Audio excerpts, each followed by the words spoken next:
Dear friends, we'll be starting in about a minute, giving our guests time to join the program.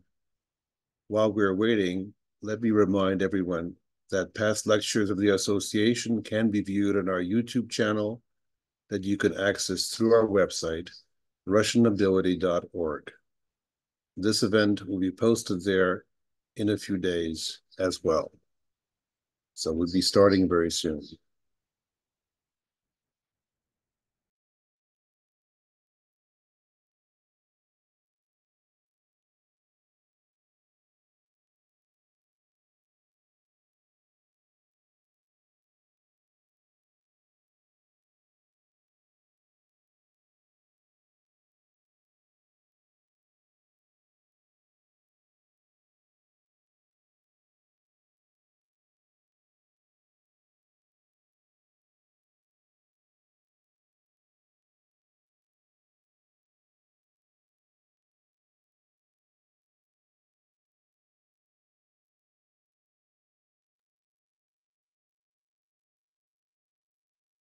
Dear friends, I would like to welcome you back to the Russian Nobility Association's virtual lecture and event series focused on themes in Russian history and culture, seeking to provide a fresh perspective on the past and examining ways these events are used today to reshape the present. I am Alexander Neritov, Vice President of the Association. 100 years ago, our ancestors in the first wave of Russian immigration left Russian territory, fleeing the 1917 revolution and the civil war that followed it. But they never abandoned being Russian or continuing to develop Russian thought, creativity, the pursuit of an independent and free Russia abroad, while believing in their continuing relevance to the future of Russia and their eventual return to their liberated country. Today, another generation of emigres retreating from another war and repressive regime has been dispersing throughout a much smaller world, facing the same problems of survival, identity, and relevance, the choices of assimilation or the continuation of an independent Russian life in exile that our ancestors have faced. It is our intent to examine the century-old history of the path of the first wave of Russian emigres, of choices made and roles played in the creation of a Russia abroad, and in the fate of the Soviet state against which our ancestors just fought and lost a civil war. Our presentation today takes us to Berlin, one of the early centers of Russia abroad, presented by Dr. Roman Utkin and introduced by our friend Dr. Anatoly Shmylyov, who has taken us on many previous journeys in history. Dr. Roman Utkin is an associate professor of Russian, Eastern European, and Eurasian studies at Wesleyan University. He's a scholar of 20th century Russian poetry, prose, and visual culture, and received his PhD in Slavic languages and literatures from Yale University. His recently published book, Charlottengrad, Russian Culture in Weimar, Berlin, University of Wisconsin Press, 2023, is the latest study of this subject. Dr. Anatoly Shmylyov, the Robert Conquest Curator for Russia and Eurasia and Research Fellow at the Hoover Institution, Stanford University, and Project Archivist for the Radio Free Europe Radio Liberty Collection. Anatoly Shmylyov studied history at UCLA and UC Berkeley in May 1989 and received his PhD from the Institute of Russian History of the Russian Academy of Sciences in 1996 with a dissertation on the foreign policy of the Siberian government during the Russian Civil War. His books include Tracking a Diaspora, a bibliography of Russian emigre military literature, The Foreign Policy of Admiral Kolchak's Government, 1918-1919, European University Press, St. Petersburg, 2017, and his latest one, In the Wake of Empire, Anti-Bolshevik Russia in International Affairs, 1917-1920, the Hoover Institution Press, 2021. We will have a question and answer period after the presentations. There is a Q&A function on the bottom of your screen, so please submit your questions to the presenters and we will ask those questions after the lecture. And now, it gives me great pleasure to introduce Professor Anatoly Shmylyov. Thank you, Alexander, for that kind introduction. and welcome everyone to today's talk by Dr. Roman Utkin dealing with the Russians in Berlin in the post-World War I period. So in our previous sessions, we've talked about the Civil War and its aftermath, and we covered some of the early centers of Russian dispersion, Harbin, Shanghai in China, as well as Constantinople as one of these early places where more of a way station where the Russians came and then went further from. There was very little of a Russian colony left after 1923 in Constantinople, and of course the Russians dispersed to other centers. And Berlin, I think, is one of the major centers that we really need to cover in this series, both for its intellectual importance, as well as for its cultural importance and its role in the formation of a lot of the thought and culture of the continuing Russian emigration. Because even after Berlin was vacated by numerous Russians beginning in the late 1920s, they went to other centers and they brought some of the ideas, some of the impressions that they gained from their period in Berlin to Paris, to New York, to other places. So it's really an important center. Berlin is also unique in many respects as a center for Russian emigres.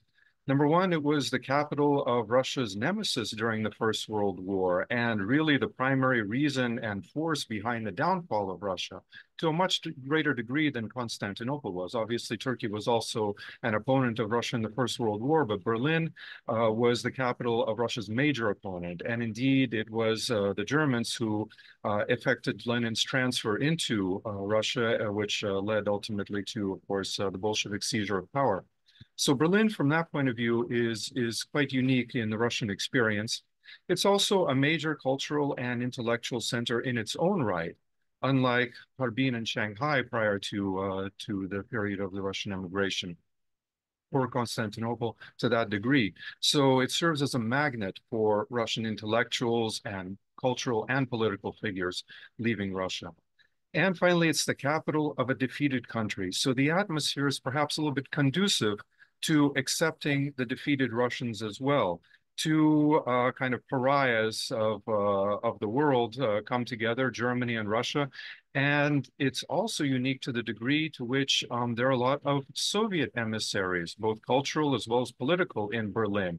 And so this leads to some interplay between the early Russian emigration escaping from the Soviet regime, as well as these Soviet emissaries bringing, of course, their own values, their own cultural imperative into Berlin and interacting with the Russian emigres there. So this is an important aspect of Berlin itself that Dr. Utkin is going to tell us about.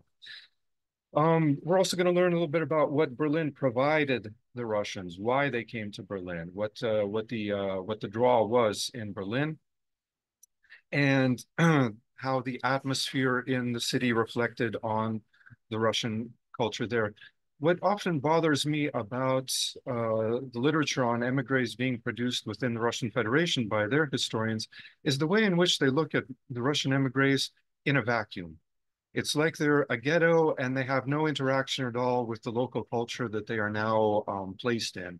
But of course, this isn't the case at all. And Dr. Rutkin's book is really wonderful in the sense that it gives of the Russians becoming involved in German culture and the interaction between the Russians and the Germans, bringing their own cultural values to each other with translated literature, for example, with art exhibits and so on and so forth. So this is a very important exchange of influences that we really need to talk about today, and that it serves as a good corrective to much of the literature that comes out in the Russian Federation about the emigration. And then some of the interesting things about how long the emigration really lasted in Berlin. Obviously, the early 1920s were the real significant period. And after that, for various reasons, people began to leave the German capital. And what ensued afterwards, in other words, the 1930s. So this is going to be a particularly interesting discussion with regard to how Germans responded to Hitler's rise to power. And I don't know to what extent we're going to really go into that, but it's an important part also of Russian emigre history. And then where did they go, who remained, and how their fates developed in the 1930s and onward. So with that, I turn it over to Dr. Roman Utkin and his discussion of Russians in Berlin. Thank you. Very happy to introduce Dr. Utkin to our roster of lecturers. Welcome. Thank you. Thank you so much for the invitation. Thank you, Dr. Shmilov, for the wonderful introduction. The topic of Russian Berlin or Charlottengrad is, of course, huge, and I will speak for about half an hour or so, and I won't be able to address many of the fascinating facets of that cultural formation and place and time. So please submit your questions afterwards, and both Dr. Shmilov and I will try to answer whatever might interest you.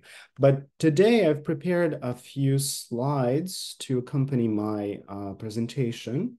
So here they are.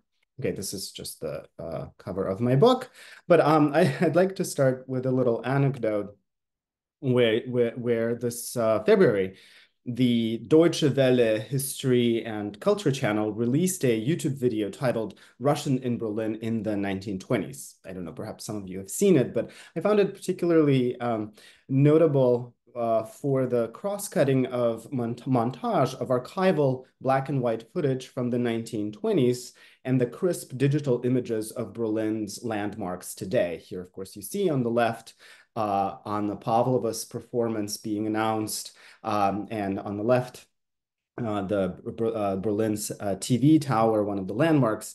And the invisible narrator sets the scene for us, saying, Ruski Berlin.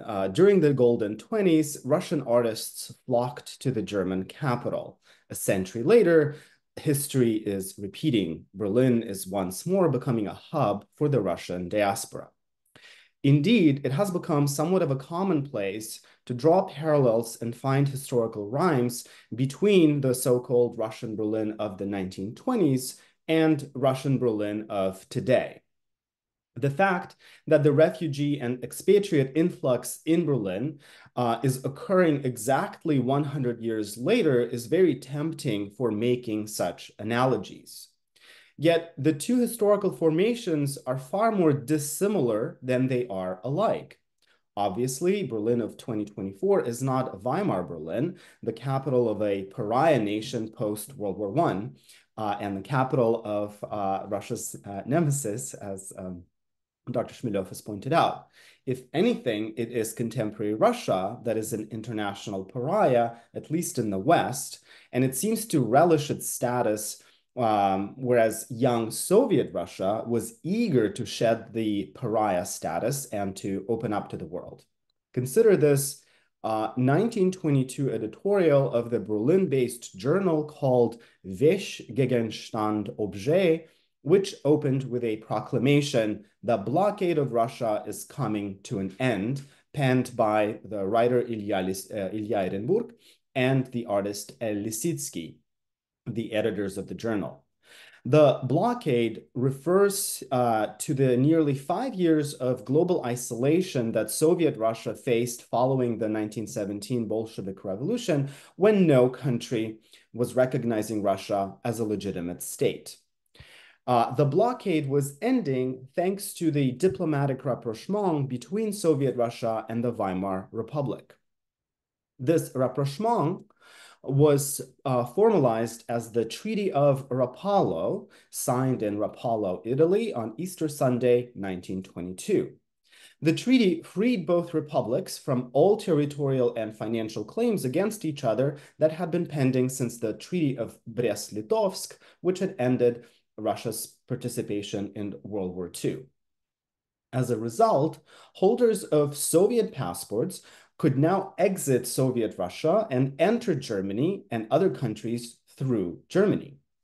Travelers could reach Berlin by water via Stettin, in German, by rail via Riga, and by air via Königsberg, today's Kaliningrad, with Der Luft, a German-Russian airline that operated from 1922 to 1937. And not only did this alliance improve Soviet Russia's international standing, but it also turned Berlin into a European capital open to all travelers from Russia, regardless of political belief and artistic practices. In turn, Berlin enabled the overlap of pro-Soviet revolutionary avant-gardism, traditionalist Russian culture, and everything in between. While the existing scholarship recognized this unprecedented diversity, its implications for conceptualizing Russian cultural history and the very idea of Russianness as a construct in the early 20th century were largely neglected. When I began work over a decade ago on what ultimately became my first book, Charlottengrad, Russian Culture in Weimar Berlin, the study of diasporic culture, or as we Slavists conventionally call it, émigré culture, was arguably among the least appealing and decidedly unsexy academic endeavors.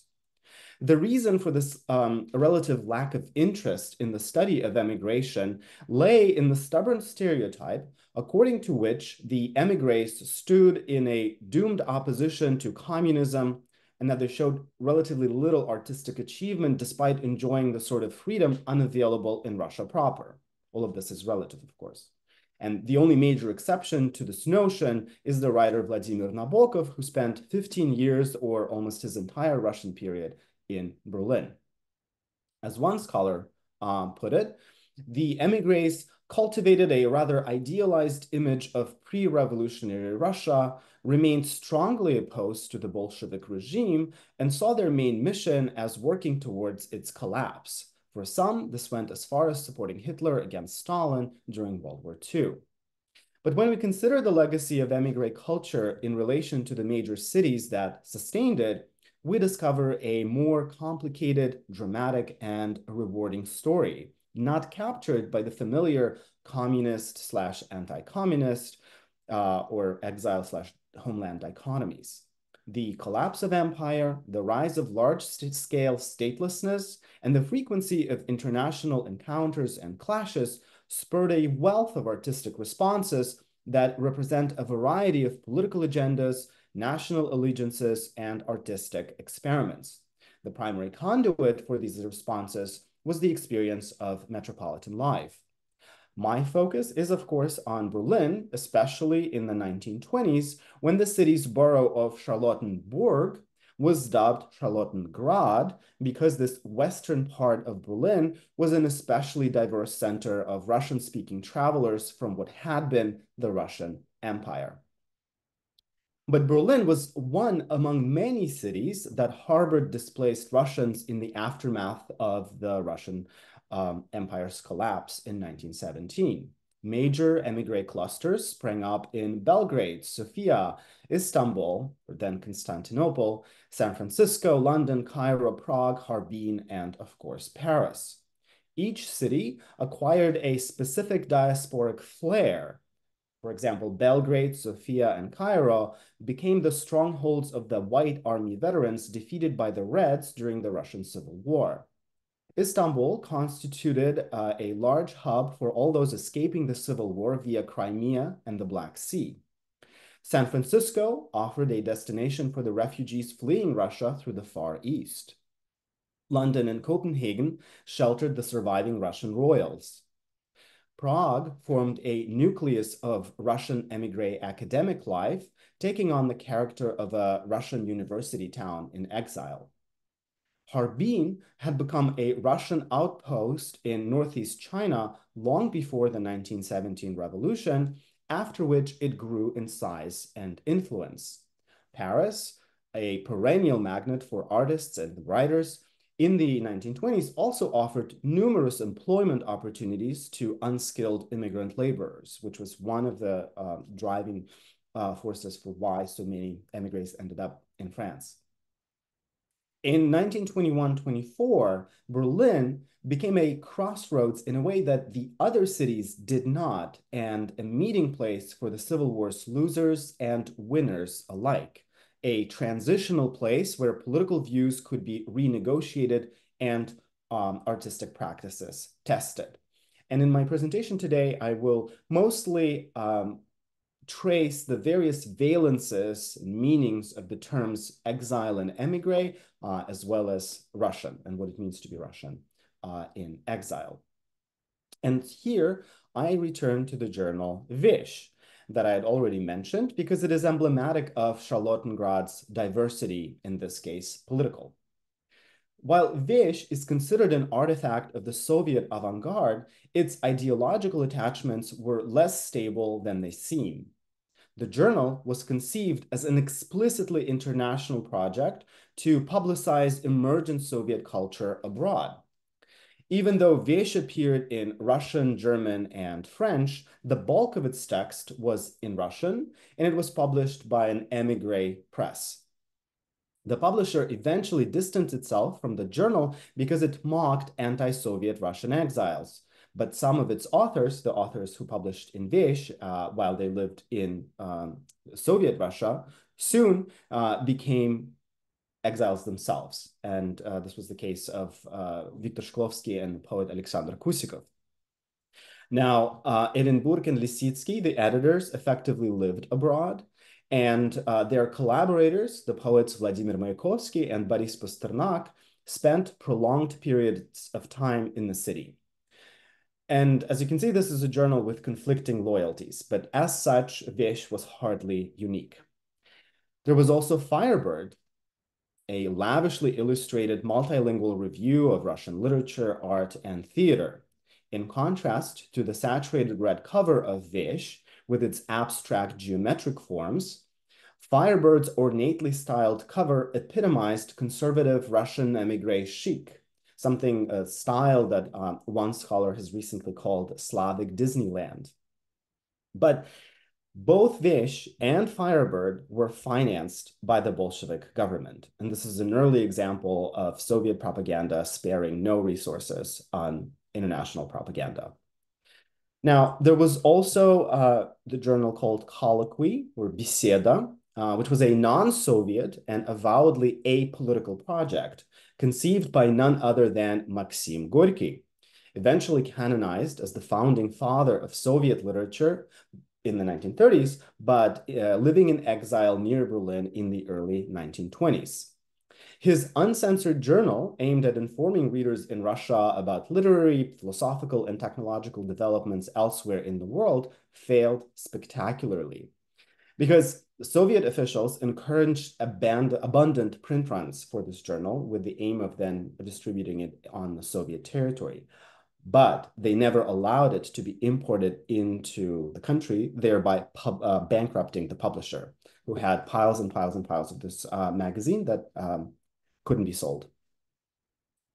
The coexistence of these diverse artistic networks in Berlin highlights the fluidity of Soviet identity abroad in the years immediately following the revolution, and it also points to the instability of what it means to be an émigré in the first place.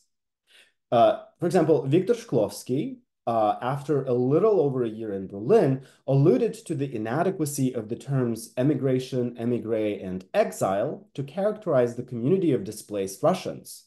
In his 1923 novel, So, or Letters Not About Love, Shklovsky wrote, or his narrator wrote, "We are refugees. No, not refugees, but fugitives, and now squatters."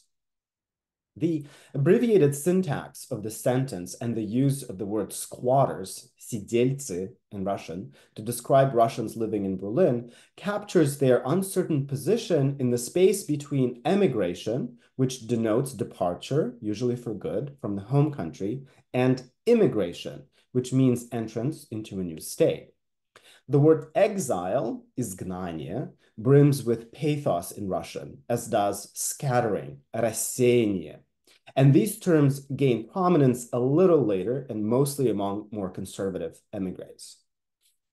For example, you can read Ivan Bunin's 1924 speech in Paris, Миссия русской эмиграции. So that's where those other terms pop up.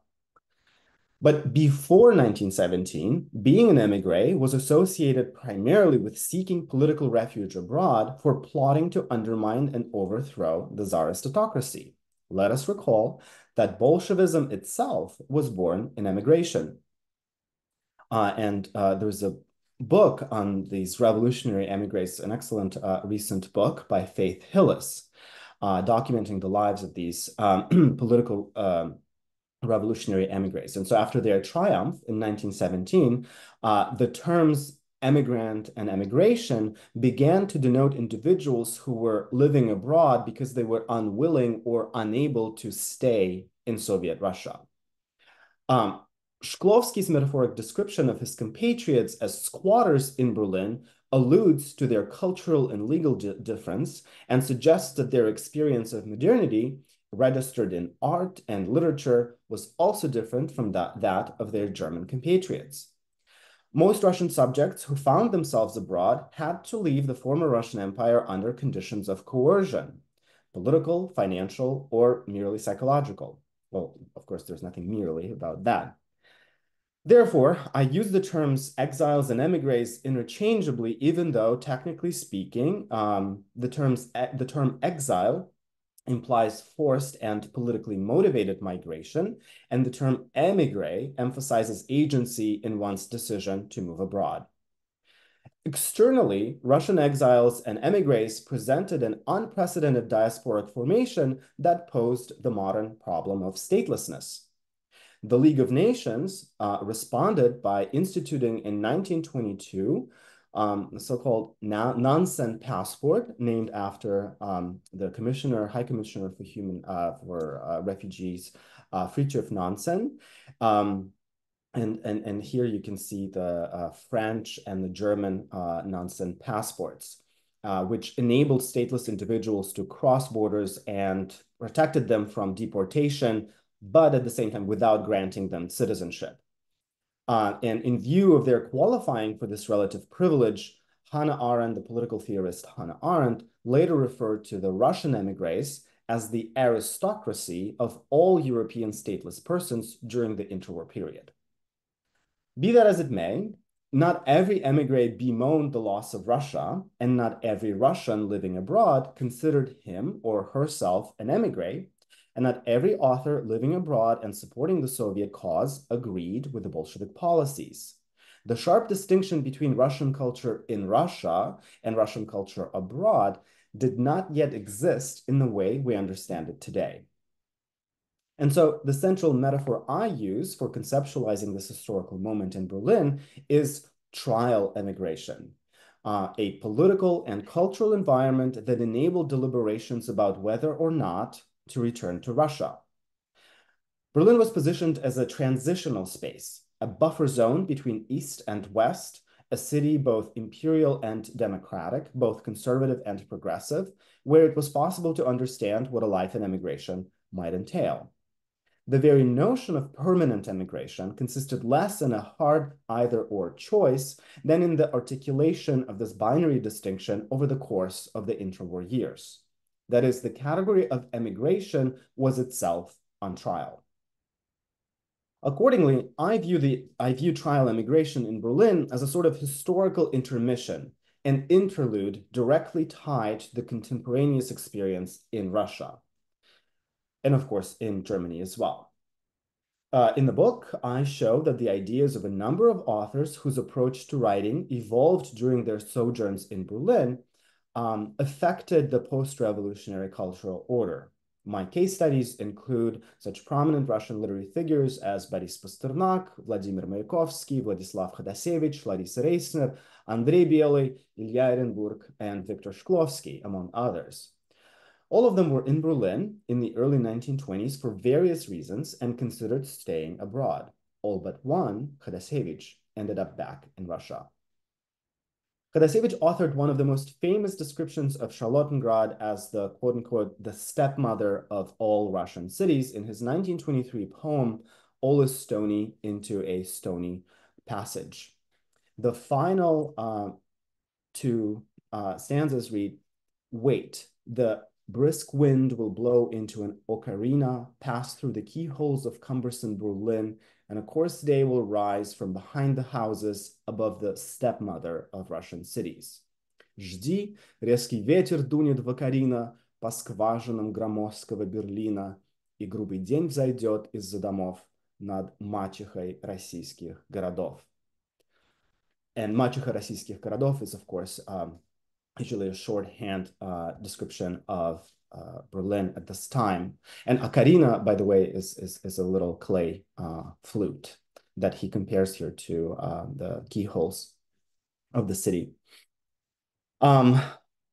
This poem shows us that not only the category of emigration was on trial in Berlin, but that the very idea of Russianness was also on trial. And this poem suggests an understanding of Russianness as a construct, and here is why. The stepmother of Russian cities metaphor is a twist on the medieval description of Kiev as the mother of Russian cities, Мать городов русских. This well-known 12th century phrase translates more accurately from Old Church Slavonic as the mother of the towns of Rus, not mother of Russian cities, Russian in the contemporary understanding of the word. But the linguistic ambiguity inherent in the word Rus and related words in Russian works to modern Russia's historiographic advantage, allowing for the Moscow-centric view of Kiev as the cradle of Russian civilization. Khadasevich's comparison of Berlin to Kiev thus serves to highlight the extraordinary importance of Berlin for Russian post-revolutionary culture. But as if recognizing this tension in historical translation, Khadasevich implicitly probes the term Russian in his poem. He calls Berlin the stepmother of российских, not русских, cities. And this nuance disappears in English as both adjectives translate as Russian, but российских, as you of course know, emphasizes the Russian state, while русских denotes ethnicity. By using the former qualifier, Khadasevich subtly underscores that in its role as a stepmother, Berlin shelters the former Russian imperial subjects, but not all of them are necessarily ethnically Russian. The son of a Polish father and a Jewish mother, Khadasevich elaborated the idea of his own cultural identity as a Russian through the notions of orphanhood and adoption in his other poems from this period. In Berlin Exile, Russia itself becomes the stepmother. Crucially, Khadasevich's metaphor of Berlin as a stepmother captures the spatio-temporal conditions under which 20th century Russian culture was undergoing a split, or we might say divorce, into distinct cultural modalities. From the contemporary vantage point, two of those modalities appear to be developing. One in the Soviet Union and the other in what came to be known Russia abroad. Yet such a teleology, tied as it is to national and ideological myth-making, obscures the view of Berlin in its geographical, political, and cultural position as the most in-between and liminal space for Russians of all stripes in the interwar period, wherein multiple possibilities of cultural development lay, and the very idea of Russianness was pried open and constantly renegotiated. And the political and national identifications were deeply intertwined, even though outside observers often overlooked this complexity. For example, consider this caricature here, published in the German satirical magazine Ulk, which came with a daily newspaper Berliner Tageblatt. Ulk was only published on Sundays. And this was published in spring 1923. So the image, and sorry, this is the best reproduction that I was able to obtain. But as you can see, it spans 2 pages, quite big. The drawing depicts a busy intersection in Berlin's western part. 2 street signs, and they are on the lower right, in the lower right corner. These 2 street signs suggest the location of the neighborhood. One refers to Tauentzienstraße, the other to the Kurfürstendamm. The street names and spellings are actually Russianized and read Ulica Tauentzinskaya and Kurfürstendamski Prospekt, reinforcing the impression that this part of Berlin was overrun by Russians. And just trust me, you probably can't see it, but I consulted the image in person, and I can tell you that that's exactly what it says. So, you can zoom in onto the street signs to see that Ulica Tauentzinskaya and Kurfürstendamski Prospekt. And yeah, so this is this part of town Charlottenburg becomes Charlottengrad, colonized by the Russians. So when we see cartoonish troika speeding through the street, carrying cartoonish Cossacks, we see a disheveled peasant selling caviar for the people on the left side of the image. A woman, going back to the right, a woman dressed in national costume is walking a polar bear on a leash. In the back, a horse-drawn wagon carries crates of vodka with various appropriately looking bottles. The composition is crowded by the massive gingerbread house of an Orthodox cathedral toward which a bearded priest leads a procession. It is, of course, this church. If you're familiar with Berlin, it's the Kaiser Wilhelm Memorial Church that here has been colonized and made into a quasi-Orthodox church, as these as the crosses suggest, with the slanted bar, which I imagine a cartoonist meant to draw an Orthodox cross, but didn't quite get the arrangement correct. Okay, so now, save for the restaurant called Red Sarafan on the left and a Russian bathhouse on the right, as you can see, Restaurant zum Roten Sarafan, ein russisches Bad over there on the right. Every other building in the background houses a cabaret. The Russian cabaret, the Red Bird, the Green Bird, and the Big Bird. In fact, Berlin had 3 major Russian cabarets, but only one of them was avian themed, and it was called the Bluebird, Sinia Ptitsa. A significant element of the picture, and here I'm actually getting to the main point of my analysis of this image. If you can see at the newsstand on the left side of the image, there you can see a sign in German, which says, "Man spricht Deutsch," German spoken here. And it seems to beckon to a Berliner lost in this thoroughly Russified part of the city. As remarkable as this linguistic detail is, it is the selection of newspapers for sale that deserves special attention. Although the newspaper titles are misspelled in Cyrillic, the titles themselves offer a glimpse of Charlottengrad as the politically diverse locus of a global Russia abroad. The Sun, Solnce, was published in Shanghai, while Comrade, Tavarish, hailed from newly independent Lithuania. The Voice of Russia, Голос России, On the Eve, Накануне, and Time, Время, were based in Berlin and aligned with the socialist revolutionaries, the Change of Landmarks, or Smenavekovstva, and liberal Democrats, respectively. Perhaps the cartoonist had simply copied the newspaper titles sold at Russian newsstands without intending to show how omnivorous Russian Berlin's reading public was. Be that as it may, the image shows that despite their sartorial similarity, these expatriated Russians were not as cohesive a group as they might appear to outside observers. And among those who eventually embraced the label émigré, not all fashioned themselves as representatives of a pure national culture either. That is, being Russian, legally or otherwise, did not erase their other identities. For instance, Vasily Masyutin, a Riga-born, Moscow-educated Ukrainian painter who lived most of his life in Berlin, left behind a remarkable body of work that includes illustrations of Russian literary classics, a series of commemorative medals depicting Ukrainian military heroes, and monumental sculpture adorning the facade of the former Soviet embassy by the Brandenburg Gate, which is today's the embassy of the Russian Federation in Berlin, looking very socialist realist, but in fact produced by a Russian Berliner or a Charlottengrader. Now, we can also think about Roman Vishniak and his Berlin photography. That it can be Russian in that this exceptional Jewish photographer grew up in St. Petersburg, trained in Moscow, arrived in Germany as a Latvian citizen, and shared a cultural heritage with many other Petersburgers in Berlin, such as the painter Magda Nachman Acharya.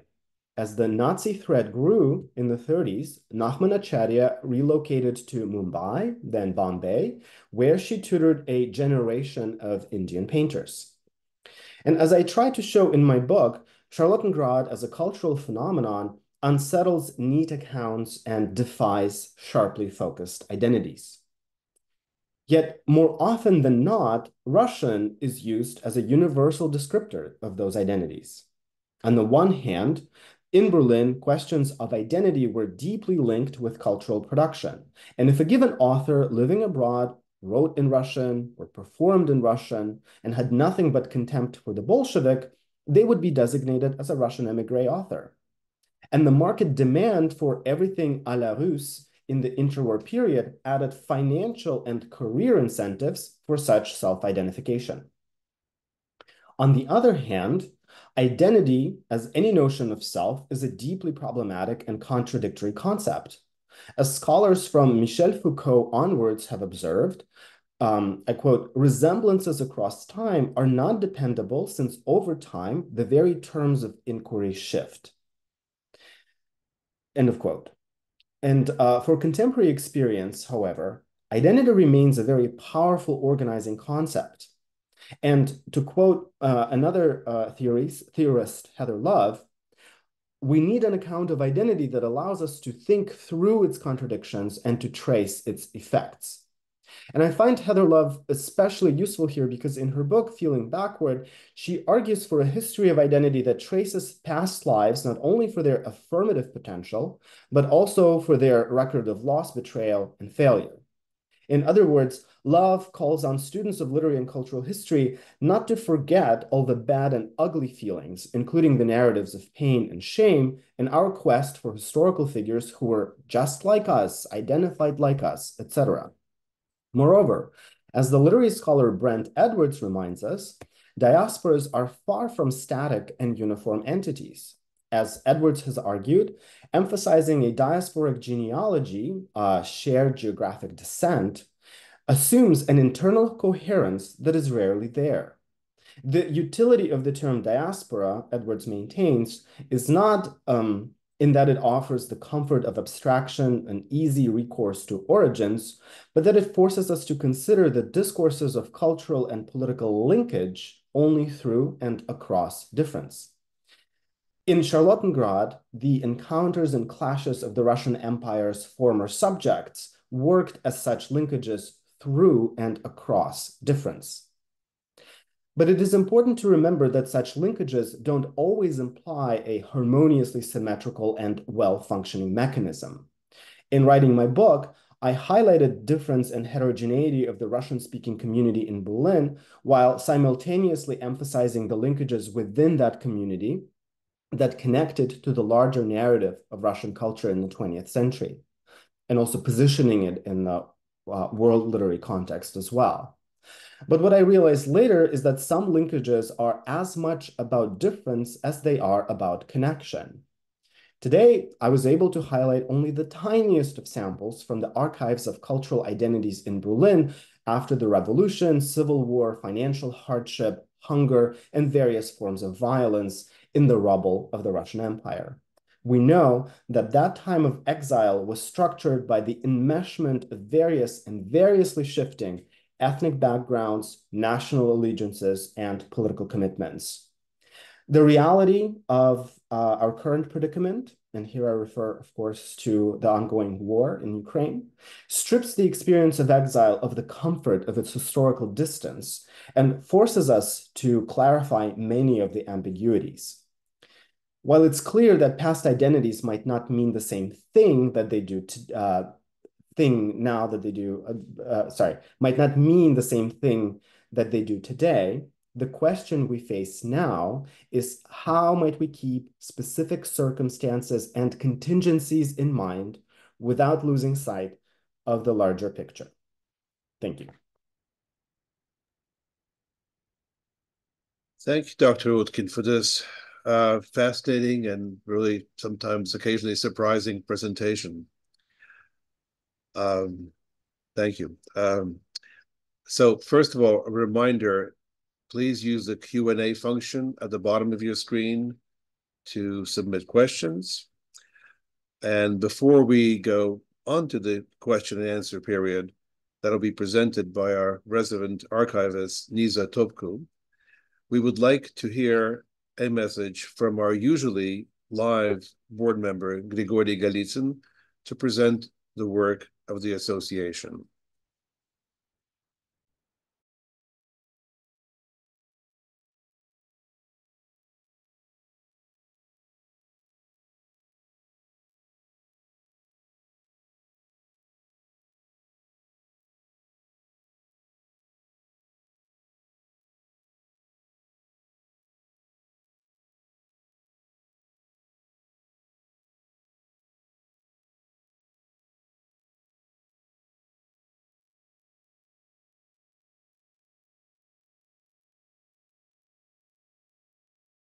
You are no doubt aware the Russian nobility express my sincerest gratitude to our. I'd like to express my sincerest gratitude to our presenters. And of course, thank you to all of you for spending some time with us this afternoon. If anyone in the audience has questions, you may direct them to the speakers and panelists using the Q&A feature of Zoom. If you look in the chat area on your screen, you will notice a link that you can click on to donate to the Russian Nobility Association. Your generous donations allow us to continue our charitable work, as well as bring you fascinating lecture content, which is what we are listening to today. As many of you are no doubt aware, the Russian Nobility Association is a charitable organization that embraces philanthropic and genealogical themes.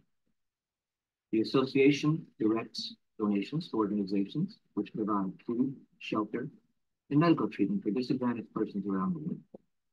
Among our other programs, our lecture series supports the Prince Alexis Shcherbakov Scholarship. Any amount is welcome, whether it's $20, $50, or whatever amount you can spare. Rest assured, your donation will be put to good use. At this point, I'd like to turn it back over to our moderator, who will continue the Q&A portion of today's talk.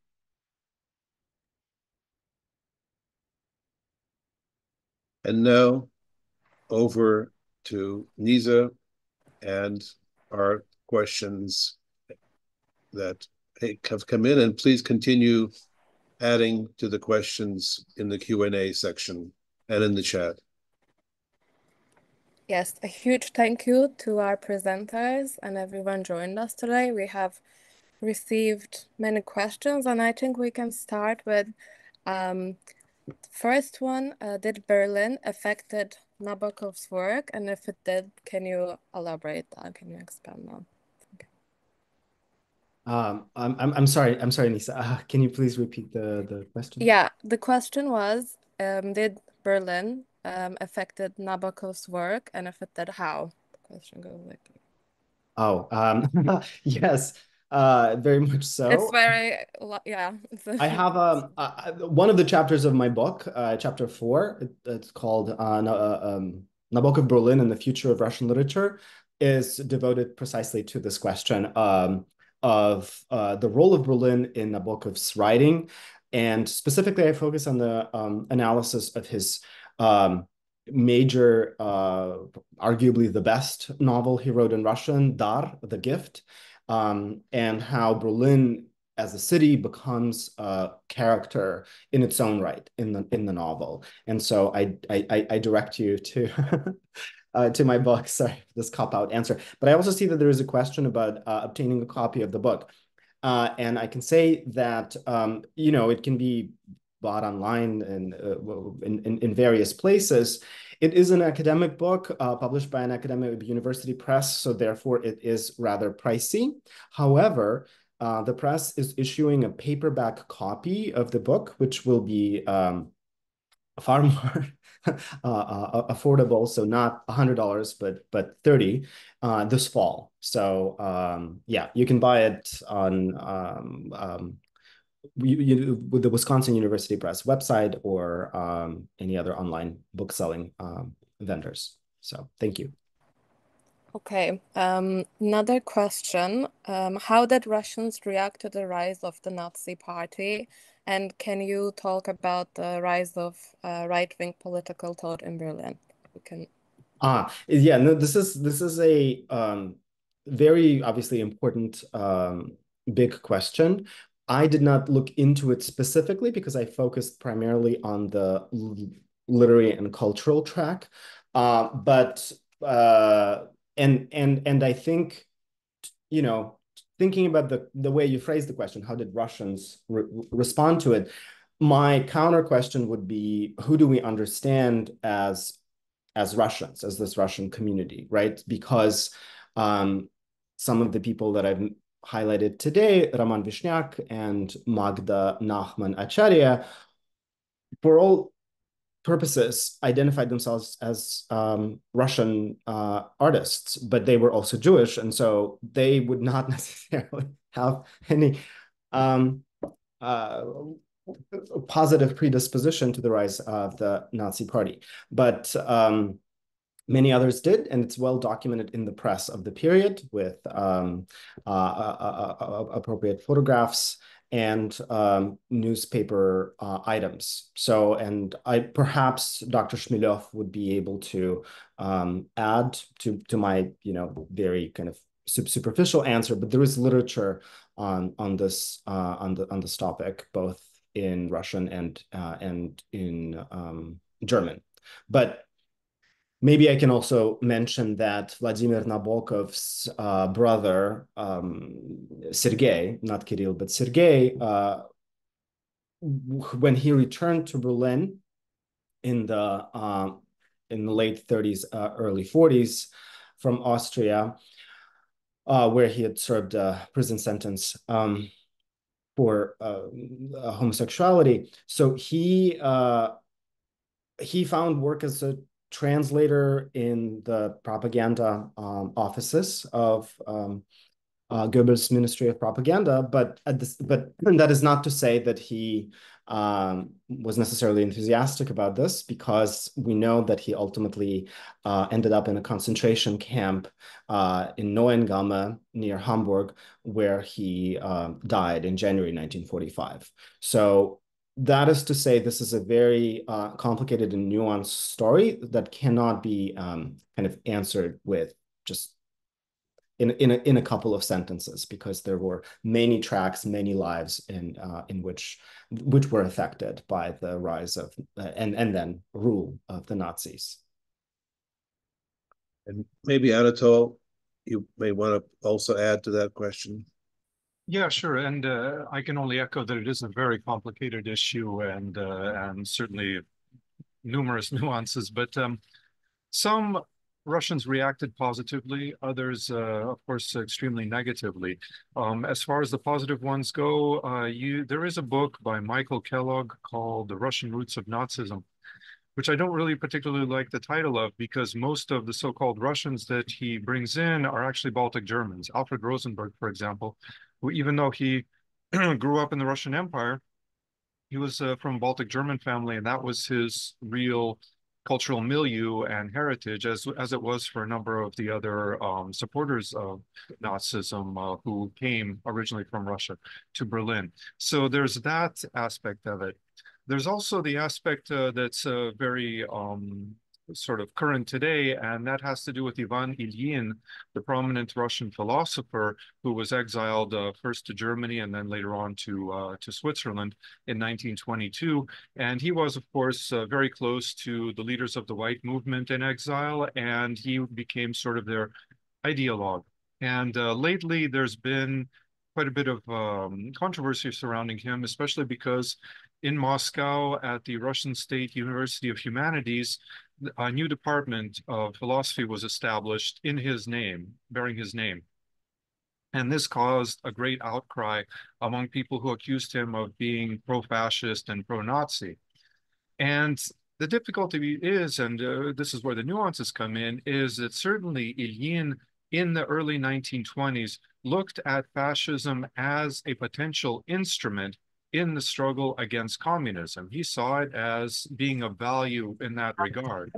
But unfortunately, what is very often portrayed nowadays is that he was in love with Nazism, he supported Hitler, and he thought that fascism was just the greatest, greatest thing.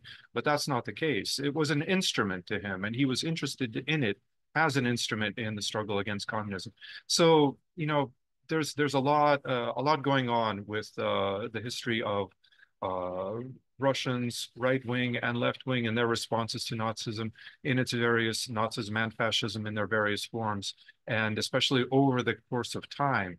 Because of course, as time went on, after Hitler came to power, Ilyin certainly had much greater reservations, and during the Second World War, his reservations about the goals of Nazism grew even more significantly. So this is something that you have to look at through the eyes of the people at the time that they were looking at it themselves. Otherwise, you end up being a Monday morning quarterback and making all sorts of broad accusations about people without really paying much attention to what they were seeing at the time that they were seeing it. And this is really the job of the historian, is to interpret the past for the present in this regard, because very often when we look at the past as just everyday people, we see things, or we think that people saw things the same way that we see them.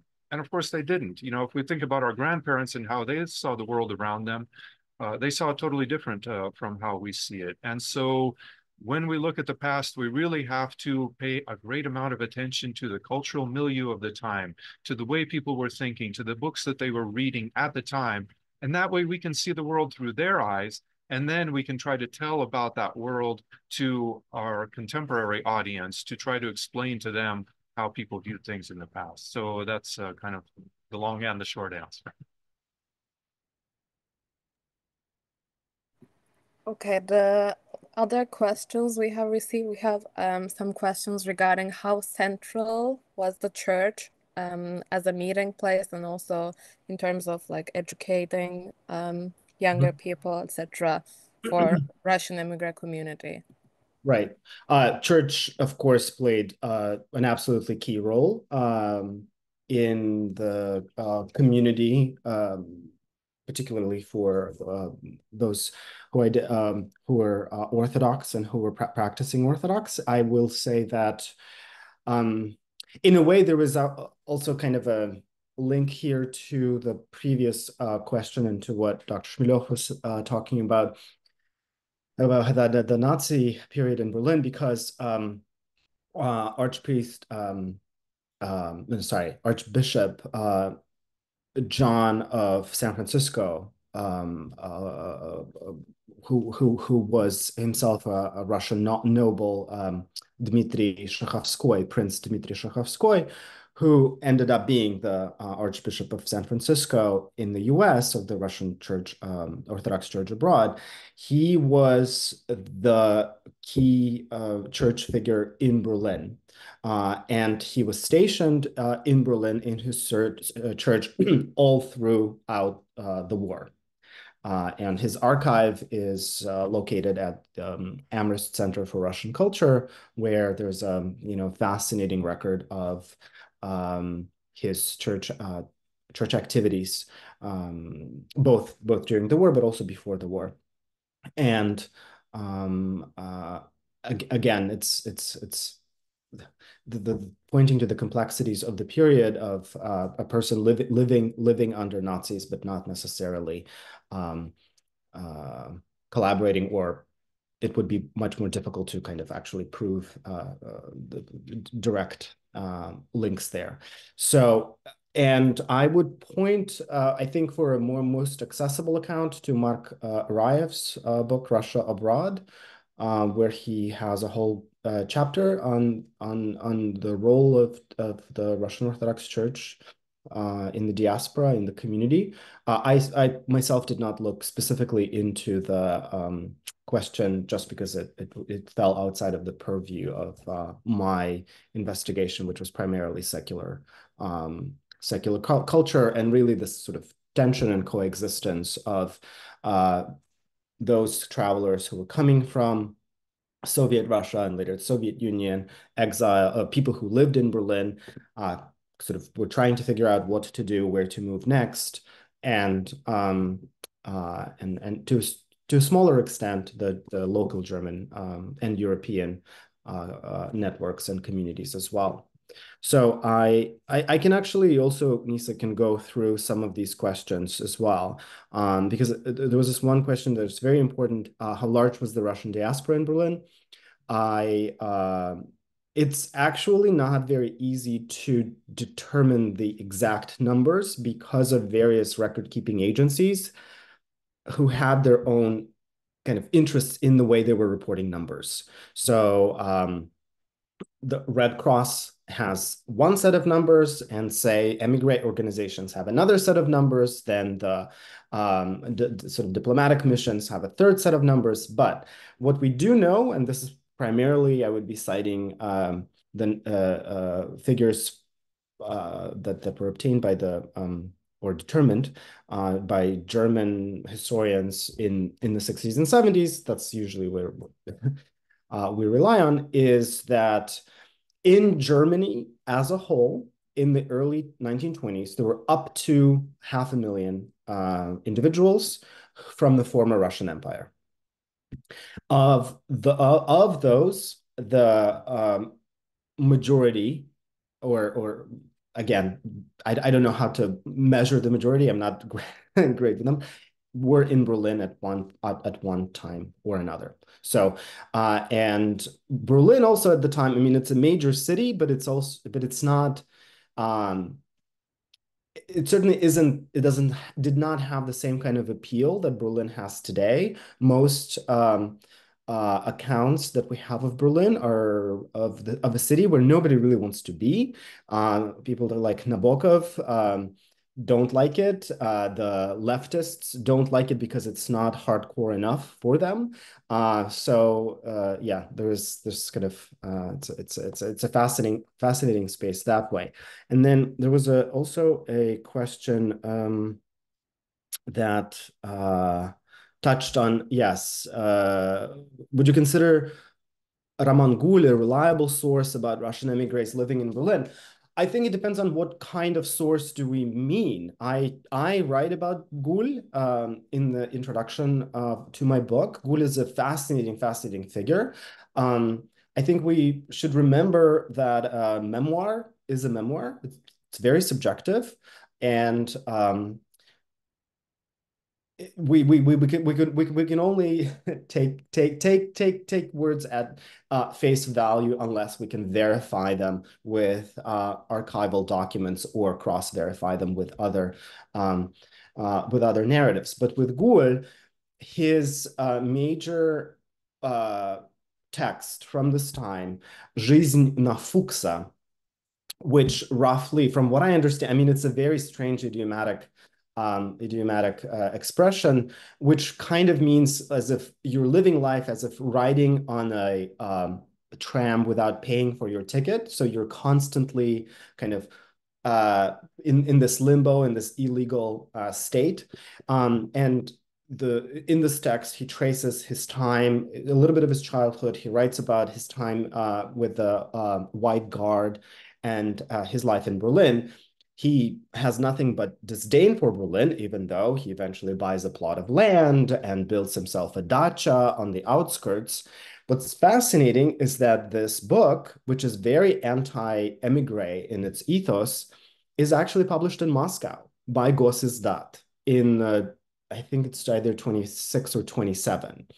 And after the war, when Gul moves to New York, he becomes the leader and the apostle of the anti-Soviet emigration. But in Berlin, this was very different. He was friends with the quote unquote Red Count Alexei Tolstoy. Whenever Soviet writers would come to Berlin for various business trips or for treatment, such as Konstantin Fedin or Boris Pilyak. It was Gul who met them, and his archive is at the Beinecke Library at Yale, and yeah, all of it is there. So Gul's accounts are hugely important, but I think it's not necessarily a historical fact. It's a historical fact in that it's produced in a particular time, and we should approach it accordingly as a source. So, and then let's see.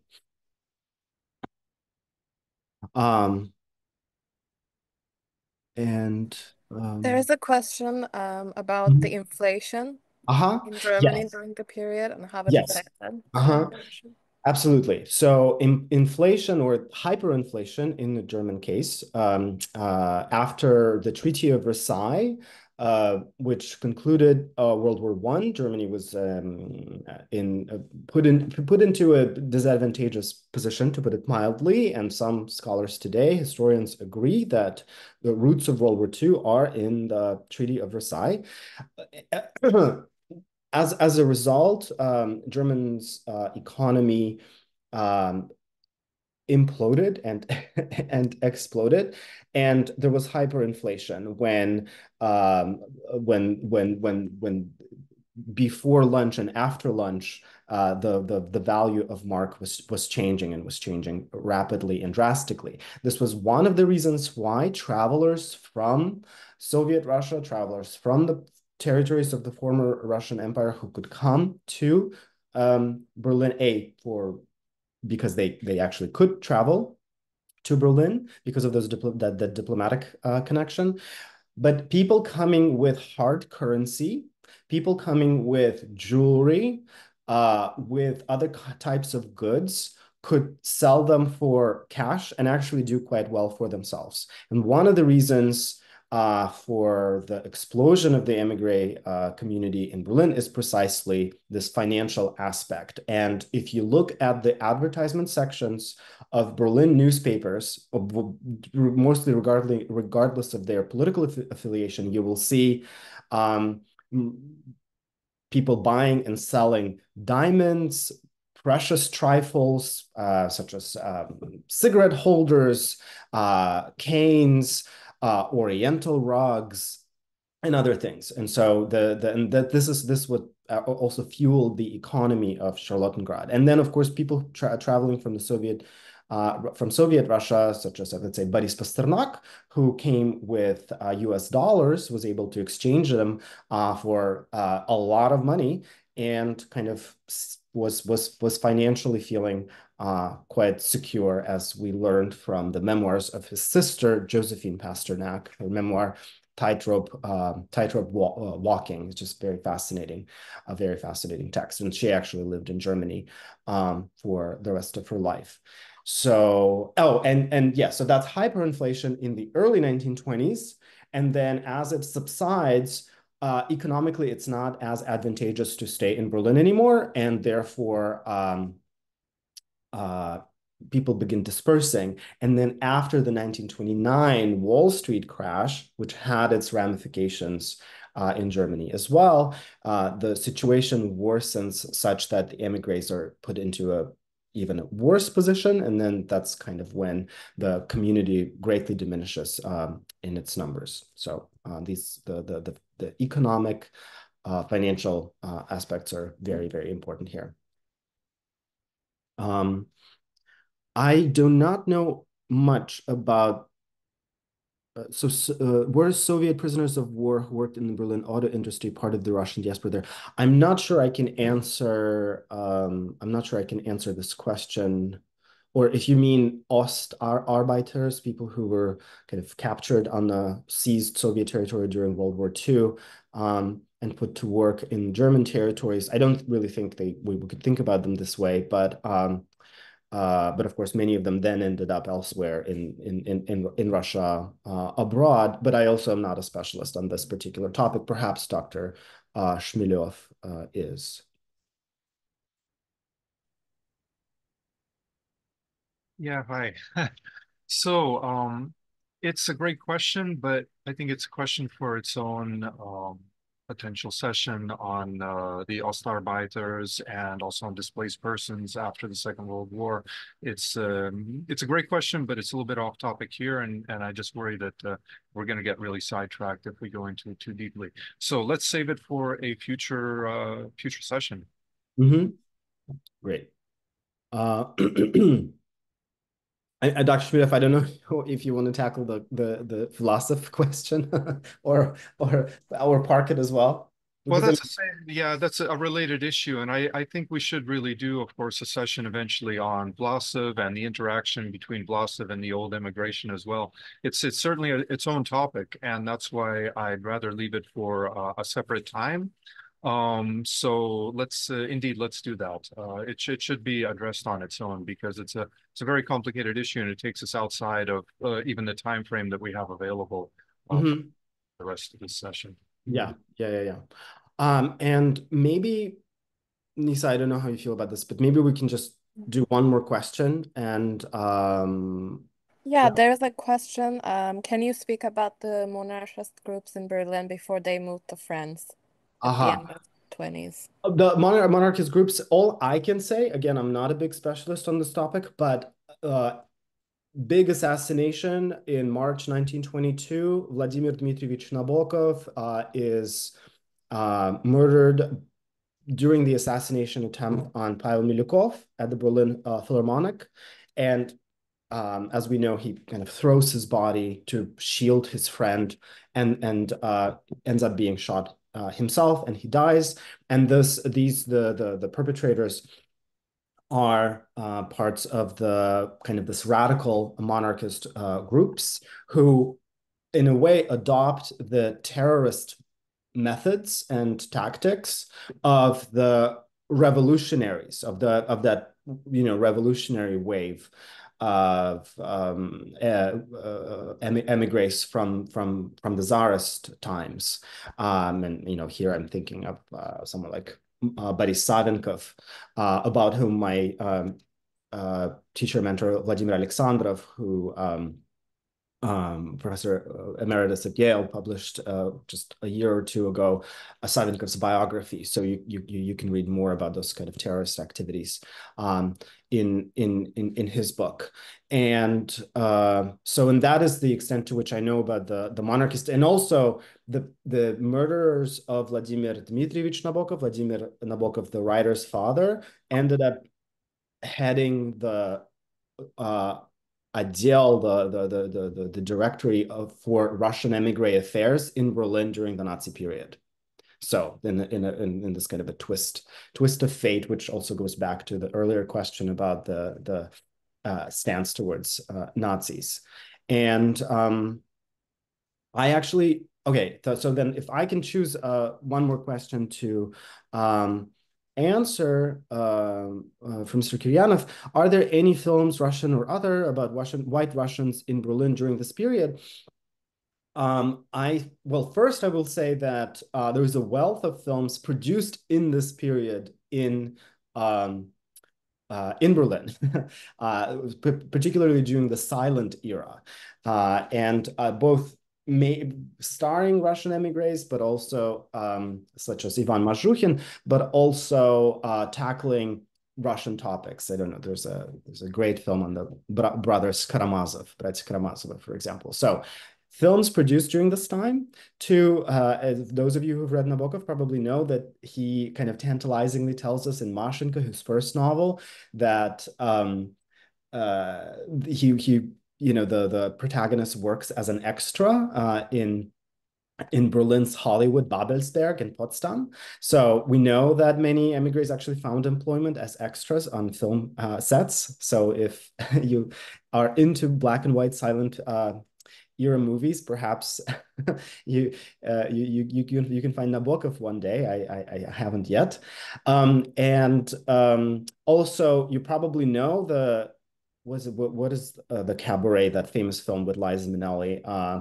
And it's based on Isherwood's Berlin stories, but Isherwood actually had connections with Russian Soviet leftists. So there is an implicit connection between Cabaret and Charlottengrad. But if I were to recommend sort of a fictionalized but very fun series, it's a German series called Berlin Babylon. And one of the key characters there is a Russian I don't remember her title, whether she's a princess or not, but she sings in a cabaret, and then there is a kind of an important aspect to that émigré life in an otherwise German film series. But other than that, I think it's a fabulous topic to invest into. So, and that's it from me. Maybe we can quickly answer, were Russian emigres able to obtain German passports? If you could quickly. Yeah. I think if we consider Baltic Germans Russian emigres, then yes, because of Germany's the citizenship laws that were rooted in one's blood. If you could prove your genetic connection to Germany, then yes. Otherwise, I'm not sure. I'm not sure what it would have taken to actually get a German passport, because those laws were fairly strict. After World War II, yes, but not. But before, I'm not a specialist. My hunch would be a no. Okay, thank you. Well, thank you. So as we bring these proceedings to a close, so I encourage all listeners to stay tuned in the fall for further lectures on the history of Russian immigration and related subjects. And a reminder, the lectures, past and present, are available on our YouTube channel, russiannobility.org. Thank you, Dr. Utkin. Thank you, Dr. Smilyov. This was very interesting, and as we saw, leads to many other subjects and many other presentations. So we will tackle them all starting in the fall. And in the meanwhile, have a great summer. Thank you again. Thanks very much.